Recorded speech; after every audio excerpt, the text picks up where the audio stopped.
Good morning. Welcome to ATI ProMedia. We have an action-packed show. Lots of headlines, so many I had to write them down. Let me look at my little cheat sheet here, folks. Here they come. Are you ready? National Ag Day. We'll give a shout out to all the farmers and ranchers and anyone in any way associated with ag. Definitely, you are the backbone, in my opinion, of this economy and the epitome of what hard work looks like. Okay, FOMC meeting creeping upon us. We'll talk about that a little bit. Speaking of FOMC, Bank of Japan raised rates after 20 years, a long time. Bank of Japan actually raising rates. That shows something. Anyone knows anything about economics or history, Japan's had artificially low interest rates forever. That officially changed last night. Kind of a sign of things to come for world interest rates. We had housing starts out this morning. We are building houses. Down to South America, we travel. Safrina crop is a go. Brazil harvest is going well. And of course, reality in real estate. If you or anyone you know are involved in the real estate markets, they're going to change the way they do commissions and fees. And that could affect real estate auctions, both on the commercial side. And I'm interested to see what will happen on the farmer side. With that, for all my Italian friends, I wore my pink shirt.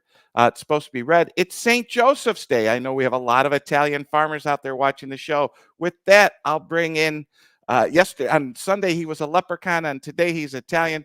Connor B, welcome to the show. Hey, good morning, Tommy. And I gotta say, I haven't done the full genealogy or the 23andMe, but I think I'm very little Italian. And based on that, I didn't know what St. Joseph's Day was until about 5 minutes ago. I don't think I'm Italian at all. So, Yeah, no, St. Joseph's Day is all right here. So let's see. On St. Joseph's Day, you have a Zeppelis. It's St. Joseph's Day's feast, and you invite people over to your home, whether you know them or not, friends, family. You just cook a bunch of food, and you have a feast of okay, St. Joseph's Day. It's totally an Italian thing. It's pretty cool. Anyway, this we'll have sounds to do great. one when we're in I, Bloomington. We'll do I like can a make, I was gonna say, Tommy, I can make Valparaiso in about an hour and a half. I'll be over for dinner. We'll just go to Bloomington office, order a ton of Portillos, and call it even. All right. That sounds good And too. we'll use Paul D's credit card like we always do. Hey, real quick, we got a great show here lined up. You never know. I woke up early this morning. I'm like, what's to talk about? Bing, bam, boom. It just starts to happen. We are live. We are today's news today. Hey, speaking of today's news today, I watched yesterday's show and I make mistakes. I said on ATI Pro Media Premium, we'd be putting out 6 videos per day. Cancel that. It's 6 videos per week, a minimum of 6 videos per week. So, price check in aisle 2 on Tommy's language yesterday. We will not be putting out 6 videos per day, but we are doing 2 to 3 videos per day. We're doing the live at 9 for free, and then we do a few premiums that we start to get recorded. What are you seeing on headlines, my friend? Yeah. First off, speaking of being live, we're looking at the markets. Kind of a quiet day. Corn, soybeans, wheat. We got corn up a little bit, 0.75 cents. D's. Beans down a couple cents, and we've got wheat working higher as well. So right now, not a whole lot of price action, but we'll keep watching it. We've done this before, Tommy, where by the end of the show, that statement proves very false. So jumping right into it. Happy National Ag Day, Tommy. I don't know about you, but I'm thankful that I get to work in this business. I'm thankful that I got to grow up in this business. And so didn't know it was National Ag Day until I saw it on Twitter this morning. But happy National Ag Day to everyone in the ag industry. Yeah, absolutely. And if you're watching any of the channels, RFD or anyone else, they're all talking about it. We'll have a couple thumbnails ourselves here about it. It's a great day. I mean, every day's Ag Day, right? Folks in agriculture, we learned 4 years ago during the pandemic, they just don't take the day off because of what's going on in the rest of the world. With that, let's talk interest rates. FOMC Yeah. meeting coming up this week. Yep. Is that tomorrow? I believe so, yeah. And sometimes it's a 1 day, sometimes it's a 2 day. Right. Regardless, nobody really thinks they'll move rates, but we're all going to be sitting on the edge of our chairs watching and listening to every word and dissecting every word Jay Powell says. What on the Fed watch? I'm sure the odds that they're going to cut rates is like a 0.0, right, Tommy? Yeah, I'm Is going to there pull it up any? on my other computer here. Yeah. What are the even looking further months out? Is there any percentage chance? Are they putting it out for an April, May that they raise rates? Is there any? Is there any odds there, or even what's the odds that we see a rate cut by June? If you pull that up. Yeah, 99% chance they do nothing tomorrow. looking down the road here, it looks like June, July, they're kicking it down to, and then the percentage is less. It's not as high as it used to be. Let me scroll through this. You grab the next headline, and I will find that for you. Yeah, I'll touch on Brazil. Let's go to Brazil real quick, Joe. And so we talked about it yesterday. We saw the numbers. Brazil soybean harvest plugging right along 62% versus 64% average. They've really started ramping up, I believe, in southern parts of Brazil. Mato Grosso is a little bit ahead of that national average. And then same thing on the safrinha corn, right? In Brazil, they're harvesting soybeans and planting corn at the same time, and they're getting that safrinha, right? Safrinha, is Cesar Cruz has taught me, means that little crop. It's not the little crop anymore. It's almost said tongue in cheek, but they are 97% planted. That crop is in the ground ahead of last year by a little bit. Last year, they were 91% planted. And so now we'll start watching the weather conditions and how is that crop going to mature in Brazil. So back to you, Tommy. Yeah, I realized what I was doing wrong. I was clicking the wrong button. Okay. Looking at about a 40%, 48% chance that we start lowering rates at that June, July time period. That's not necessarily 100% sure, but looks like that. Hey, Connor, while I'm talking to you, I have my TV on, and the Nvidia founder and CEO, Jensen, I don't want to say his last name, but they just call him Mr. Jensen. This guy's net worth flies around $5 to $7 billion per day. He was raised in Kentucky, and he is one of the most influential people in the world. And I didn't know who he was 3 months ago, but he's on CNBC Live. So don't leave this show. But when you get done, I'm sure they'll have that all boxed up and recorded, and I'm sure it's affecting the markets. As I look at my phone, the Dow Jones is currently up 80 and Nasdaq's down 100. We're seeing some pressure on Nvidia. Hey, I got to throw you a curveball. Speaking of stocks, check out ADM. They're on the rebound. They're $6-7 away from filling that gap from when they had that bad news. So good things happening over there. They did have some problems. They're working through it. Do you have any color on that? Well, I don't know. Calling it a gap might not be fair. That is a canyon when we got that negative news on that drop. And so we are working back. I don't have it pulled up, Tommy, but are we getting back to that? We're back to $60 currently. Yeah, we went to the lower 50s and we were in the upper 70s, and then we dropped, and yeah, it's coming back. So yeah, there was a lot. Go ahead. Well, there's a lot of people who said, farmers and clients who said I should buy that stock, and I'm like, you know what, you're long enough ag. I don't know that it. Maybe you're right. There was one broker, he'll go anonymous, who said, if you really believed in ADM, the trade that day, on that day when things looked horrible and it was down 25%, was to sell puts, and that's a very risky, bold. What movie is that from? That's a bold from Dodgeball. Bold move, Cotton. That's a bold move, Cotton, selling puts on ADM on that bad news. That trade would have worked wonderfully. But hey, futures and options have risk. Anything trading has risk. Driving to Chicago has risk. And let's get back to the show. Yeah, absolutely. And so the other thing with ADM, I'll add, Tommy, is we are still digesting, right? The Department of Justice was subpoenaing a few of their executives. So we'll continue to monitor that story. It's not quite out of the weeds yet. And so here, back on interest rates, seems like that's going to be the topic for the show today.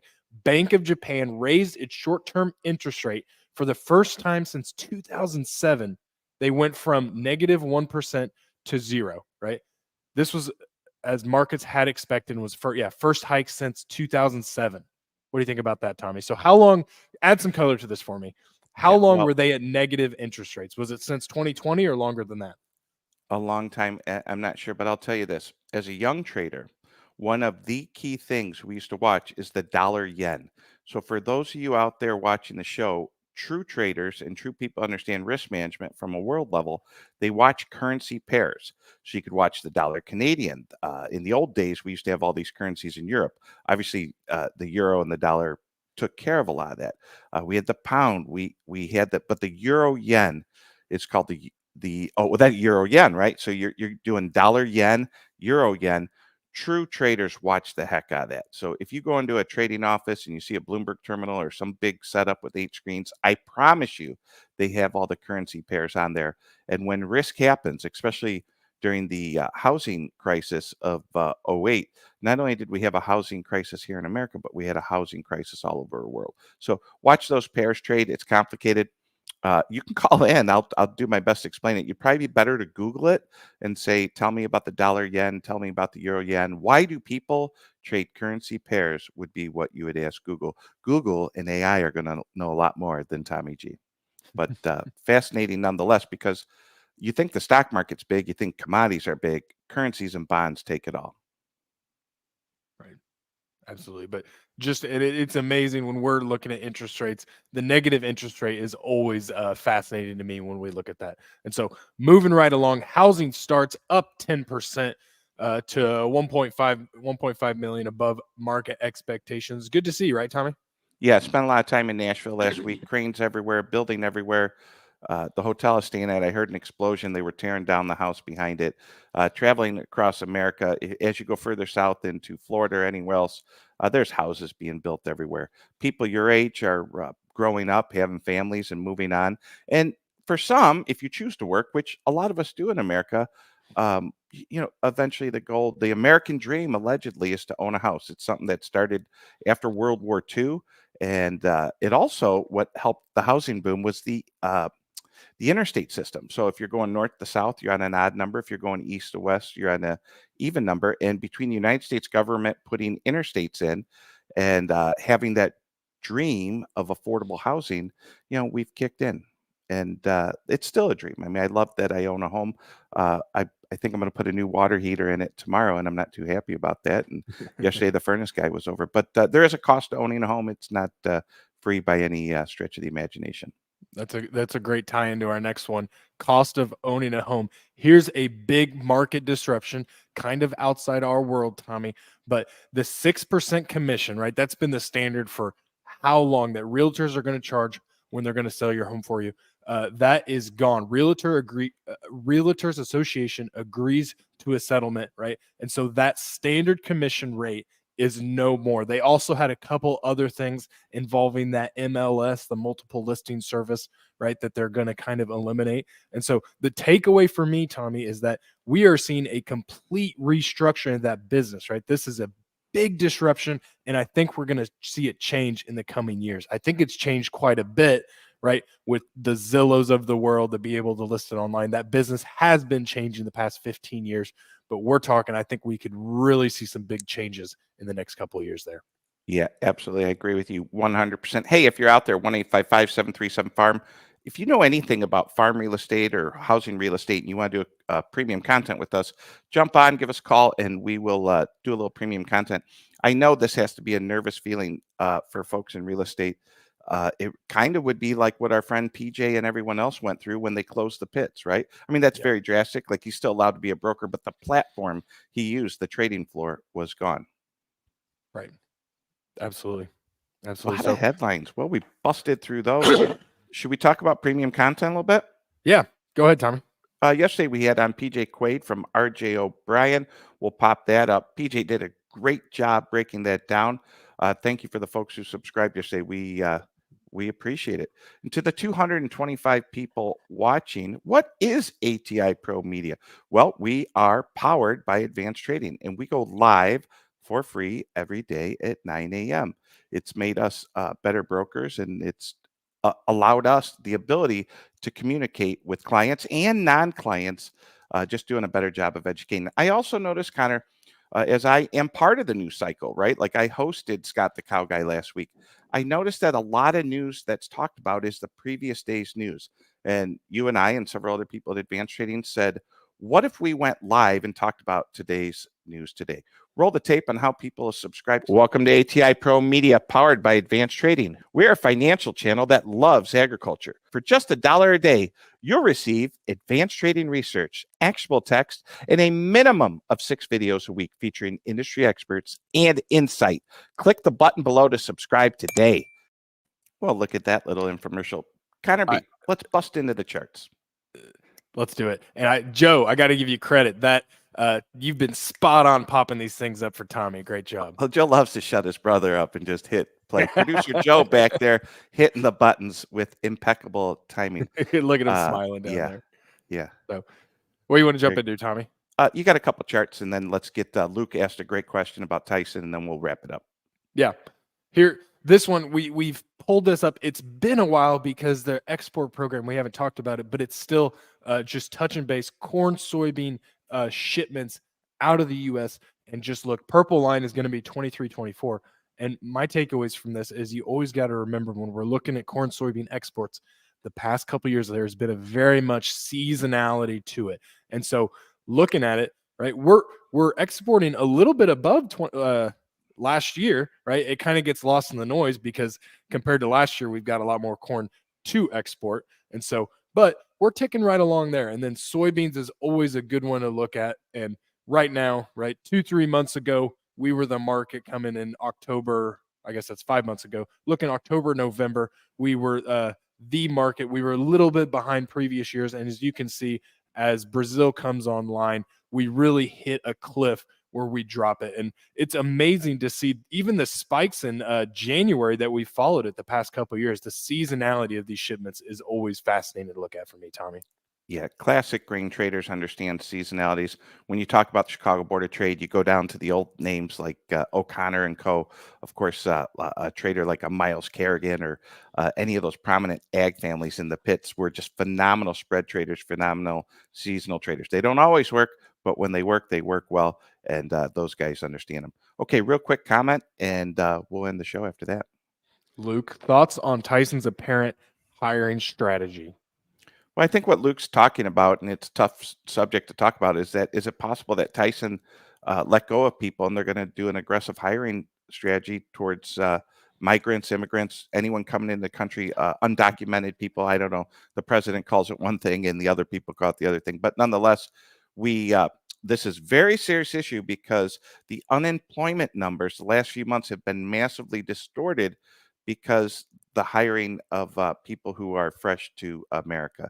And you're going to hear a lot more about this. I know it's been talked about, and they did, if they posted an ad about it, offering housing and insurance and other things, and then getting people an affordable wage. Obviously, folks, anyone who knows a business is you need high quality people to run the business, and you're trying to get the best quality people at the lowest price. It's a conundrum.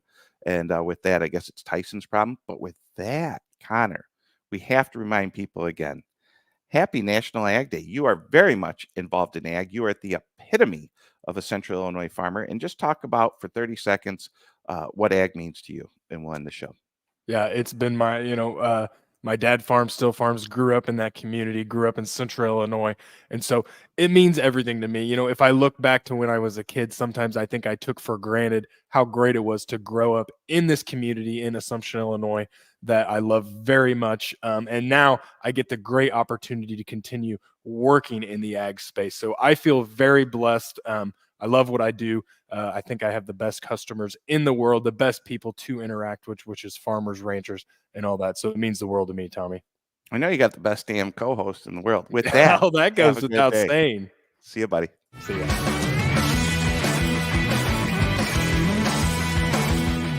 Thanks for joining us. We're here every day, 9 a.m. Central. Don't forget to like and subscribe. We'll see you next time.